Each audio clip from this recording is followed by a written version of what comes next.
Nagpirma og panag-alyansa ang Mindanao Development Authority o MINDA o ang kumpanyang Koreano nga Chungwo E&E Company Limited aron mapaligon ang infrastruktura sa tubig sa General Santos City o Sarangani Province.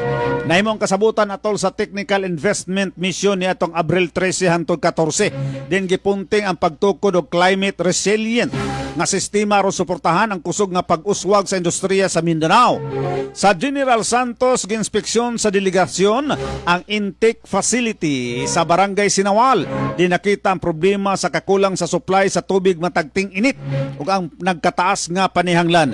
Gisugyot sa Chungwo E&E ang modular filtration system nga nakapataas sa kapasidad sa tubig og 20 hangtod 40%. Sa maasim gisusi ang Sigel River isip posibleng bagong tinubnan sa tubig alang sumaabot nga proyekto. Target sa proyekto ang long-term stability pinagi sa modernong teknolohiya o pagpaayo sa lokal nga infrastruktura.